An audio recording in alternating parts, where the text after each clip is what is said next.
As I've grown in my life, the teachers have changed in my life. And we've moved from teacher to teacher to teacher. And now I'm in the midst of Abraham. And I expect that too, at some point, will move. And I will get more practice in that. And well, you have to understand teachers. that once you are having this experience, you are tapped into infinite intelligence. In other words, there is no limit to the vortex of intelligence that you have access to. And you don't need Esther to tap into this vortex. It's there for all of you, you see.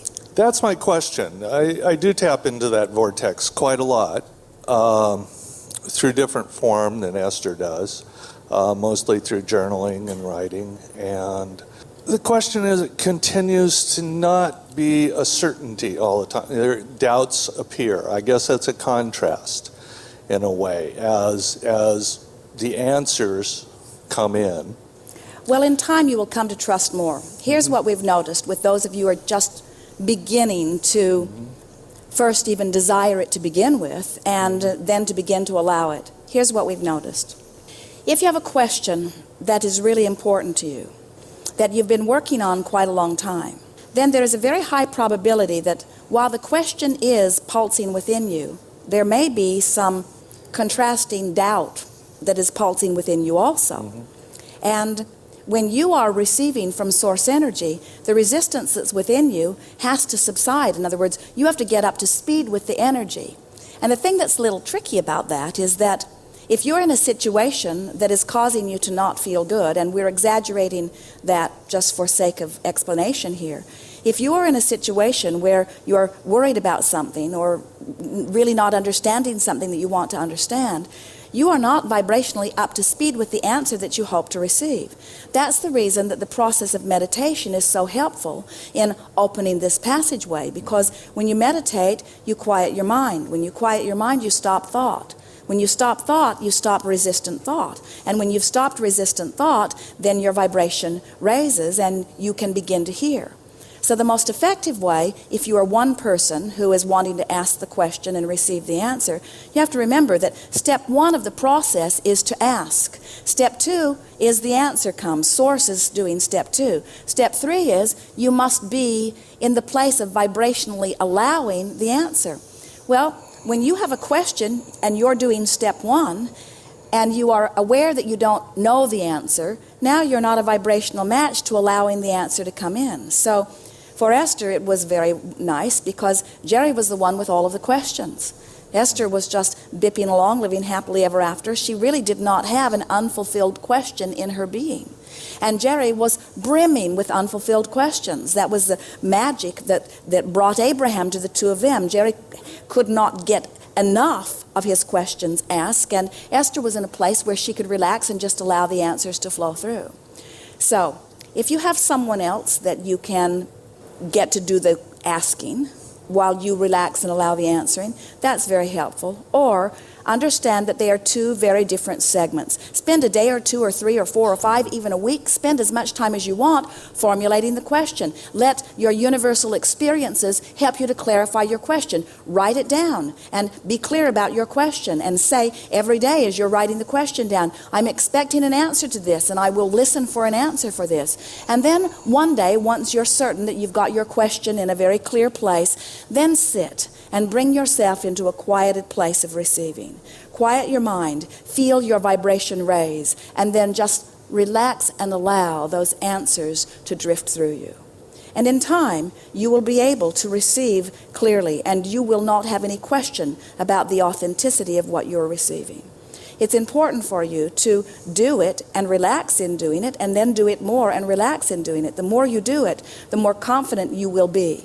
Esther received us clearly in the first moment that she began receiving. But she did not know it, because when you are the receiver, you've got to be up to speed with the vibration before you can receive it. And when you're up to speed with the vibration, you are the vibration. And so Esther would say to Jerry, that did not sound any more important than what we are going to have for lunch or what we already had for lunch. And Jerry would say to her, it was much more than that, believe me. In other words, from his perspective, he could feel the clarity of it. So you are not a good judge of your own ability to receive, you see, because you've got to be up to speed with with it in order to receive it. And when you're up to speed with it, you already are it. And then you say, I'm not sure if this is me or if this is what I'm receiving, you see. There is only one thing that we want to guide you about, and that is, as long as you are feeling good in the receiving of it, and by good we mean elated or joyful or interested or enthusiastic or passion, as long as the vibration that you are feeling as you are receiving feels good to you, then know that you are up to speed and that the source of what you're receiving is something beneficial. If you are receiving warnings, if you're ornery, if it comes from this place of fear, then you are not picking up from source energy, because source energy is not delivering that kind of information. You're picking up on the accumulation of the spin-off of man's conscious thought. So really, we're saying the same thing to you that we've been saying already here today, and that is, get yourself in a place of non-resistance. Get yourself feeling as good as you can on the emotional scale, and then trust what comes and do it as often as you have time for. And you will develop a relationship that is so meaningful that you will never again question that you are an extension of source energy, and that source energy is right there assisting you, not telling you what to do, supporting you, not because you need it, assisting you in living a fuller, broader, more amazing experience. Yes. It's interesting how easy it is to forget that emotional guidance system. Well, we talked about it's that. It's with practice that I understand, but I had never actually applied it to my meditation. How good do I feel when the answer comes through? I hadn't thought about that. I was just looking at answers, and sometimes they resonate and sometimes they don't. But I never really thought, well, does that feel good? Well, a lot of people, when they're asking a question because they're in a dilemma, so they've got the dilemma vibration going on. And when they've got that dilemma vibration going on, they can't hear. In other words, even as a physical friend talking to another physical friend, if you're up here all bright-eyed and bushy-tailed and your friend is in despair or anger, not feeling good, they can't hear you. You're just annoying to them. Have you ever had someone all bright-eyed and bushy-tailed say to you, you create your own reality, you need to cheer up, and you want to say, that could not be true or you'd be gone. I'm certain that I don't create my own reality. I do that with myself. And so tending to vibration is everything. Anything that is important to you, you've got to find a way of talking about it and thinking about it that feels good to you. That's what the work is. It's talking yourself into vibrational alignment with your own desire. And most people don't do that very effectively because they're too interested in what everybody else thinks. What do you think? What do you think? What do you think? It drives you crazy because they all have different vantage points and they want different things from you to serve their selfish interests often, you see. And so you have to be very clear about what you want and vigilant about paying attention to the way you feel if ever you are going to know whether you are moving toward or away from your own desires. So the first thing is really always to formulate the question in a way that feels good. Step one, make sure that you have the question formulated. But then here's what we're giving to you that is new for you here.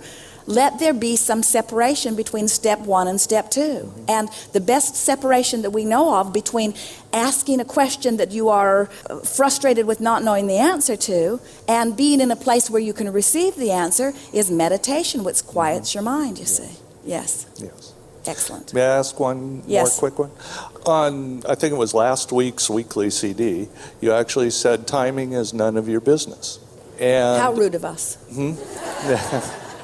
Timing is none of your business in the sense that if you can take timing out of the equation and just understand that there is a universal timing, alignment is what is everything.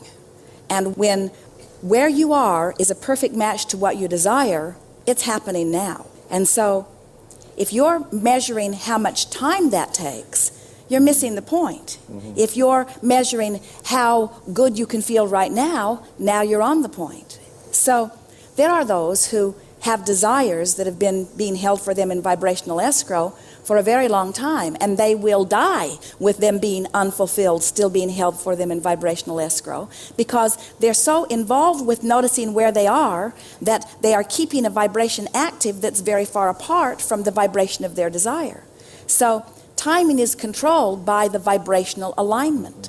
So how long it will take you to achieve anything has nothing to do with anything, not one thing outside of you. It only has to do with how much time it takes you to find a way to release the resistance. And you can tell you're releasing resistance by finding thoughts that feel better. Do you have something do we have time for this? I think the question I had around that was, you have answered. Essentially, my thought about it was that timing is an automatic preference too, and that it's in vibrational escrow, and it needs to be allowed. Timing just needs to be allowed like everything else. Well, you see, when you're saying things like that, you really are making peace with things. You're saying all things in good time, and when it feels like the next logical step, it will unfold. But just understand that if there is something that you want, and you really want it, and it hasn't happened yet, and you are more often noticing that it hasn't happened and feeling uncomfortable that it hasn't happened than you are looking forward to it happening, then you can hold yourself for a long period of time out of vibrational alignment. As we're moving forward here today, with people who have things that they want and have wanted for a while that aren't coming, we'll demonstrate how to find softer and softer, better feeling ways of looking at it. And even if you are listening in, you may very well feel your own resistance beginning to dissipate as you begin to move up the emotional scale. Because this gathering is about closing that gap. And closing that gap is what equals the timing. But we don't want you to be thinking about closing that gap in terms of time. We want you to think about closing that gap in terms of, oh, this feels better and this feels better. Because it's what we were getting at earlier today. There is always going to be something more that you want that is unfulfilled. And so you've just got to get used to that. You've just got to say, I'm an eternal being on the leading edge of thought, and I'm going to keep hatching new ideas. There's always going to be something I want that is not yet manifested. And that's a good thing, not a bad thing. And when you get into that place of knowing that it's not a question of whether it will come or not, it's not if it will happen, it must happen. It is law that it happen when you become in vibrational alignment with it. The question is, when will it happen? That's why we're talking about time. When will it happen? And we say, well, the when is completely up to you. How long is it going to take you to feel good about where you are in relationship to what you want? Make peace with where you are. Find a way of softening your discord or discomfort. And when that discord and discomfort goes away, the resistance goes away. And when the resistance goes away, you've only got one signal going. And when you've got one signal going, you're going to lock right on, you see. And you can feel it when you start approaching that brink. You begin to feel the current coming together. You begin to feel the energy moving. If you are in the range of enthusiasm, you begin to feel more passionate. You begin to feel, Esther will say, I can feel that we're right on the brink of something. I can feel it by the way the energy is moving. Or she'll say, I can feel that there's something that I want out there and I'm nowhere near it. I can feel the discord in that. You are so aware of the vibration within your being that it is just as effective as having your hands in that clay. In other words, it feels just that much in your control. You can just move a thought here and move a thought here and move a thought here, and oh, that feels a little better and that feels a little better than that, and oh, that doesn't feel so good. You can actually chart where you are on the emotional scale. So if you are in despair and you find an angry thought, isn't that angry thought an improvement? Wouldn't you rather be angry any time than fearful or depressed? And so as you reach for the thought that feels better, that release of resistance is indicated to you by that feeling of relief. And so there is relief. Moving into anger, what a breath of fresh air anger can be from fear or despair. And frustration, oh, there's even more relief. Moving into hopefulness, there's even more relief. Moving into believing, there's even more relief. And what we know is that there is no end to the possibility of relief. Even from the non-physical realm, we can find even more allowing thoughts, you see. And so when you realize that you have the ability to continue to release resistance and that that's what the work is, it has always been the work of the mind. The manifestations come to reflect what the work you are doing with your mind is, but it has always been the work of the mind. But we don't want you to think too hard. It's why for a while we called this gathering the science of deliberate creation. And people got so worried about it. They worried about their thoughts. They tried to suck them back.